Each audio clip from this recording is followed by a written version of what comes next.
함몰유두 수술병원은 어디로 가야 할까? 성형외과 vs 유방외과. 오늘은 함몰유두의 특징과 수술 방법, 그리고 성형외과와 유방외과 중 어떤 선택이 더 적합할지 알아보겠습니다. 함몰유두란 유두가 바깥으로 제대로 나오지 않고 안쪽으로 들어가 있는 상태를 말합니다. 함몰유두는 선천적으로 유관이 짧거나 유두를 지탱하는 조직이 부족해서 생기는 경우가 많습니다. 그러나 후천적으로는 염증이나 종양, 드물게는 유방암 같은 질환으로 인해 발생하기도 합니다. 특히 성인이 된 후 갑자기 유두가 함몰되었다면 반드시 유방외과 진료로 원인을 확인해야 합니다. 함몰유두가 있더라도 건강에 즉각적인 문제가 생기는 것은 아닙니다. 하지만 이 상태가 오래 지속되면 단순히 미용 문제를 넘어서 여러 불편이 생깁니다.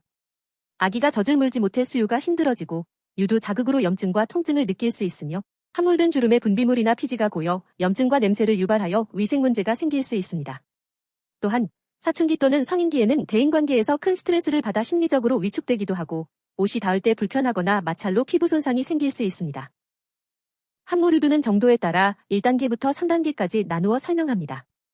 1단계는 손으로 잡아당기면 쉽게 돌출되는 상태입니다. 2단계는 힘을 주어야 나오거나 금방 다시 들어가는 상태이고 3단계는 유두가 거의 완전히 들어가 있어 돌출이 어려운 상태를 말합니다. 함몰이 경미한 경우에는 생활습관 관리나 보조기구로 일시적인 개선이 보이기도 하지만 2단계 이상은 수술적 교정을 고려하는 것이 좋습니다. 특히 3단계는 교정기구로는 효과가 적고 오히려 자극을 주어 염증 위험이 높아질 수 있습니다. 수술 방법은 크게 두 가지 방법으로 나뉩니다. 유관 보존법은 유관을 손상시키지 않는 방식으로 추후 모유 수유를 계획하는 분들에게 적합합니다. 주로 1에서 2단계의 경미한 함몰유두에 적용합니다. 다만 심한 함몰에 적용하면 재발 가능성이 있습니다. 유관절제법은 유두를 잡아당기고 있는 유관과 조직을 절제하여 유두를 확실히 돌출시키는 방법입니다. 3단계처럼 심한 함몰에 적합하며 재발률이 낮지만 수술 후 모유 수유는 어렵습니다. 따라서 어떤 방법이 적합한지 전문의와 충분히 상담하여 결정해야 합니다. 많은 분들이 수술을 어느 병원에서 받아야 하는지 고민합니다.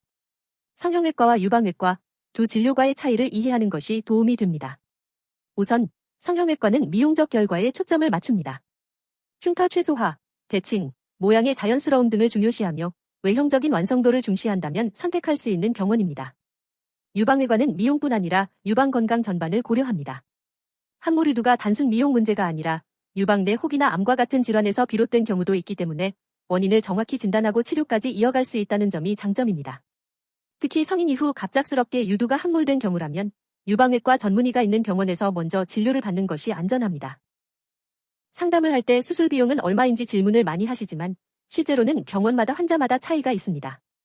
일반적으로 양쪽 유방을 기준으로 100만 원에서 300만 원 사이에서 형성되지만 여러 요소에 따라 달라집니다.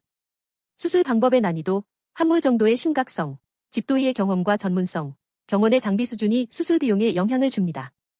단순히 저렴한 비용만을 보고 결정하기보다는 재발률과 결과의 만족도를 함께 따져야 합니다. 수술 후에는 일정 기간 붓기와 멍이 있을 수 있으며 일주일 정도는 강한 압박과 격한 운동을 피하는 것이 좋습니다. 경우에 따라 고정 장치를 착용해야 할 수도 있습니다. 병원에서 안내하는 관리 지침을 잘 따라야 재발 가능성을 줄일 수 있습니다. 재발은 특히 유관보존법에서 더 잘 발생할 수 있으므로 본인 상황에 맞는 수술법 선택과 철저한 사후 관리가 중요합니다. 결국 중요한 것은 비용이 아니라 안전하고 만족스러운 결과입니다.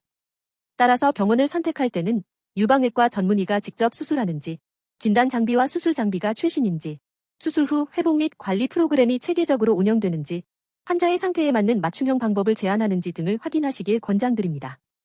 올바른 선택이야말로 재발 없는 교정과 만족스러운 결과로 이어지는 첫걸음이 될 것입니다.